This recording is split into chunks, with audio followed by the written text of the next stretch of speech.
Ancient Animal Absurdity 2026, Basilosaurus versus Tylosaurus. The giant mosasaur Tylosaurus cruises the sunlit waters of the Western Interior Sea in search of something edible. It has been a week since he killed and ate the giant sea turtle Archelon. It was a substantial meal, but with such a huge body to fuel, he needs to be constantly on the lookout for his next meal. He's a little slower than usual due to the injured front flipper, which had been damaged in the skirmish with the turtle. His forked tongue darts out from between his lips, tasting the water. Tylosaurus are related to modern snakes and lizards and have the same scent-related organ on the roof of their mouths. He is also covered in scales like his modern relatives, and these glimmer in the late afternoon sunlight as it filters through the water. Suddenly, the Tylosaurus picks up a scent in the water that he's not familiar with. It is not a fish, or a plesiosaur, or another mosasaur. This is something different. His tongue darts out again to sample the scent. The only thing it reminds him of is the smell of the small little furry creature he'd snatched out of the water along the beach when he was a much smaller juvenile. But why would there be mammals this far out in the seaway? He's never heard of a whale. A huge shape looms in the water ahead of him, and the Tylosaurus pulls up short. He is used to being the largest animal in his domain, but this creature is huge. It is the Basilosaurus and her calf, who had been cruising at the surface in search of prey.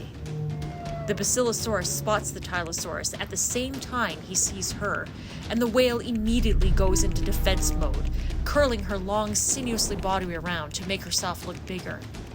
For a moment, the Tylosaurus is intimidated, but the prospect of the whale calf as a meal is irresistible.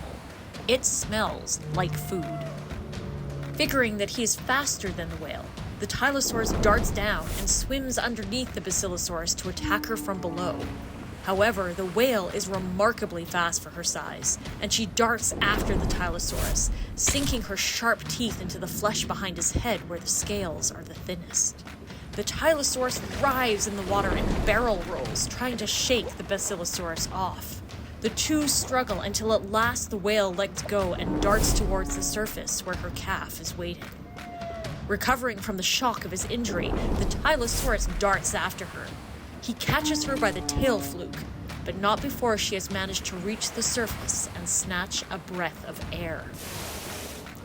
With a swiftness that startles the Tylosaurus enough to release his grip, the Basilosaurus dives downward and locks her jaws around the Tylosaurus's neck. With all her strength, she drives their two bodies downwards, her long, lean body pushing forcefully through the water. Down, down, down the two go, thrashing and struggling, the Tylosaurus thrashing his head from side to side to free his jaws. The Basilosaurus tightens her grip. Her bite force is not as strong as the Tylosaurus, and she knows that if the mosasaur gets free, he will have the upper hand.